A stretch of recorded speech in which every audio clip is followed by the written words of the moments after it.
What's going on, good people? Today we're going to talk about cognitive dissonance.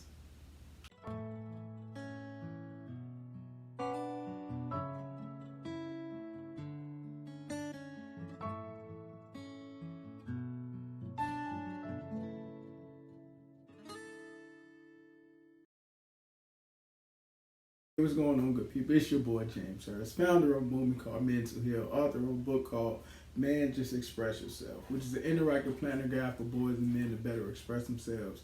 You can definitely get that at Barnes & Noble's, Target, Walmart, Amazon, pretty much anywhere books are sold.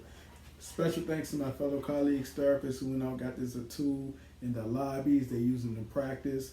Praises to those spouses out there who got this tool and doing interventions over dinner and exchanging dialogue over date night. And of course, thanks to the parents who got this book. School is approaching, so definitely get this as a tool for your young one.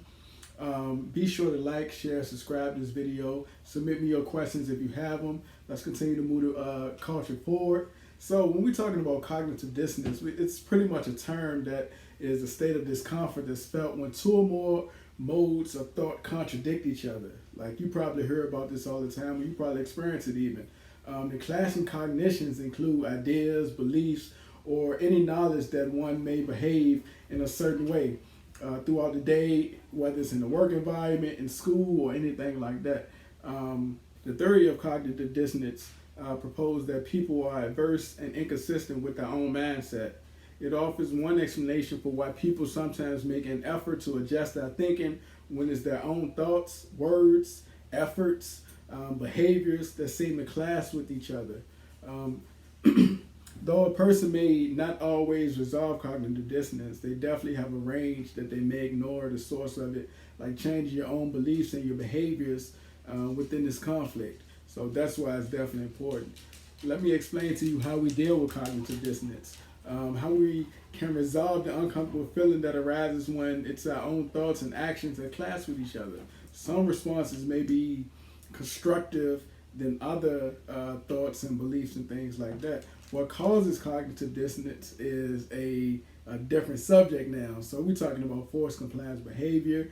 We're forcing compliance when individuals perform an action that's inconsistent with his or her own beliefs. So again, it can be you, it can be a coworker, it can be a teammate, pretty much anybody who make decisions. A common way to reduce cognitive dissonance is to increase the attractiveness of the chosen alternative to decrease the attractiveness of the rejection of the alternative. Put in the effort, do what you have to do. If we put effort into a task in which we have to choose to carry out, the effort of the task turns out badly, depending on what it is. So and at that point is when we experience the dissonance. Reduce the dissonance, we might motivate ourselves, or that individual might motivate themselves to figure if the task can turn out a different way, or if it can turn out the alternative thinking patterns.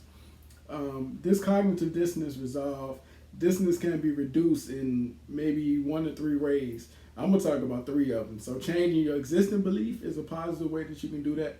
Adding a new belief is a way that you can do that. And reducing the importance of that specific belief. So what are the 2 cognitions that aren't fitting together? That's what you got to deal with. What actions would you need to take to eliminate that distance? What would you need to do to change that specific behavior? Or do I need to change my mindset about this belief? How important is it for you to resolve cognitive dissonance? Like, here goes some of the examples. Like this year, right? The government made Juneteenth a holiday, but they banned critical race theory. That's cognitive dissonance. How people, or the teachers, rather parents, are supposed to explain what Juneteenth is without being able to talk about critical race theory, But one that might be more common to you is picking up after your dog. Like, let's say you have your dog, you take him on a walk daily. You normally pick up the poop, but this time you ran out of bags, or they went more times on this walk and you ran out of bags. And you're having that self-talk. One day you realize you forgot your bag halfway through the walk, right? But this time, you tell yourself, you ran out of bags, you'll replace them later, you'll go back in the future to ensure that you pick up after your dogs. That is cognitive dissonance. You battling yourself like, oh man, 100 times we don't took this walk, I done picked up the poop. This time I can't pick up the poop. So another example is like bad restaurants. Your friend has a great taste in restaurants, so when she recommends or he recommends this restaurant, a new place in town, you don't waste that much time to try it out because normally when they tell you about a good restaurant, it's normally good. This time the food is bad, the service is horrible, but what makes it painful than the poor experience is the mental dissonance that you're facing now. Does that mean you were wrong and your friend had bad taste, or does it mean that your friend had great taste and you just had a bad experience or a bad taste? So you decide to bridge the dissonance by saying the restaurant just had a bad night. It was, the server was overworked. The cook was tied up or something, so my meal wasn't that great. That's the dissonance part. So in closing, listen, be sure to like, share, comment, subscribe.